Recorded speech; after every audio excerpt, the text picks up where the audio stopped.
You survived, but you didn't call it that, did you? You called it failure. You called it shame. You called it not good enough. Because what you made it through didn't leave medals. It left scars. It left silence. It left you flinching at your own reflection.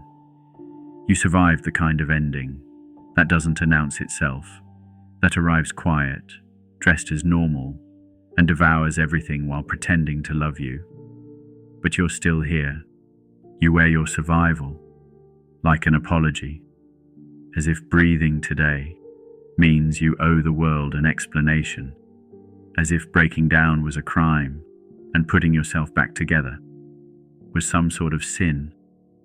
But listen, you survived what tried to erase you, not with a scream, but with a whisper, not with violence, but with forgetfulness. They tried to forget you mattered, and you almost did too, but you're still here. Isn't it absurd how the world celebrates survivors, only if they smile through it, only if they're inspiring, polished, healed on a timeline? But you weren't handed a manual. You weren't given a map. You stitched yourself back together in the dark, threading your brokenness with whatever you had left. And even then, you didn't ask for applause. You just wanted peace. You didn't want to be a warrior. You just didn't want to die. But you're still here. You didn't survive beautifully. You survived bloodied, messy, raging. They called you dramatic. You called it being awake. They said you were too emotional. You said, finally, someone's listening. Because no one talks about the woman who stayed too long, who hoped too hard, who loved past the point of recognition. And still she rose. You're not broken. You're bruised, but breathing, and you're still here. You survived the kind of love that felt like home until it burned you, the kind that told you it was safe until you stopped performing. You learned that love with conditions isn't love, it's control.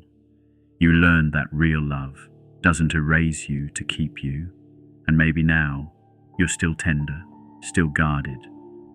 But that's not weakness, that's wisdom. You're still here, and next time, you won't disappear to be adored. You thought survival would feel like relief, but sometimes it feels like guilt. You wonder why you still cry, even after it's over, why you flinch at kindness, why you sabotage quiet moments. Because survival doesn't always feel like triumph. Sometimes it feels like waiting for the next blow. You didn't walk away untouched. You walked away aware that even peace can feel like danger. When chaos was your normal, you're not crazy. You're conditioned. And still, you're here. You mourn things you can't name. The version of you that tried so hard to be loved. The dreams you made smaller, so you'd be easier to carry. You grieve the years you weren't fully alive, even while laughing in photos, even while succeeding. But grief isn't failure, it's memory. It means you finally care enough to feel what you used to bury. And that's not weakness, that's resurrection. Somewhere, a younger version of you is watching, not with judgment, but with hope. You're the future they never believed in, the one who kept going when giving up would have made more sense. They see the way you cry now and wish someone had let them cry back then. They see how you say no now and whisper thank you. They see how you walk away now and finally feel safe. You're not just surviving for you, you're healing for the child inside. Isn't it strange how you used to chase things that harmed you and ignore the ones that didn't? You called it love, but it was just familiarity. You called it passion, but it was just your nervous system recognizing danger. You mistook anxiety for chemistry, chaos for destiny. But now you know better, and knowing better is how the cycle ends. That's survival with wisdom. You still feel lonely, even after leaving them, because they weren't just people, They were patterns. They were comfort wrapped in cruelty, familiarity dressed up as safety. And so, part of you misses them. Not because they were good to you, but because they mirrored your wounds. You don't miss them. You miss the version of you who didn't know any better. But now you know. And that knowing, that's sacred. You still question it. Was it really that bad? Did it really hurt that much?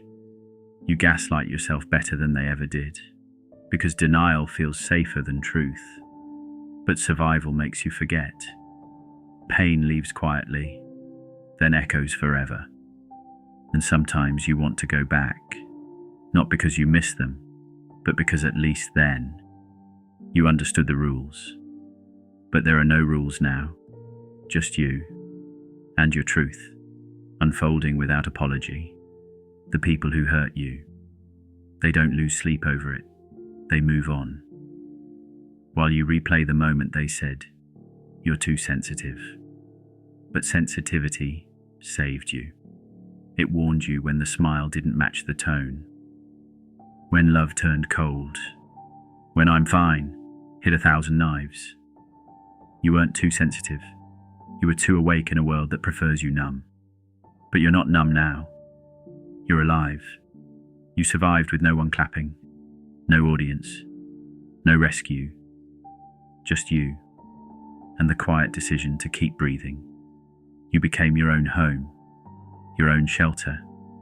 And if no one said it then, let me say it now.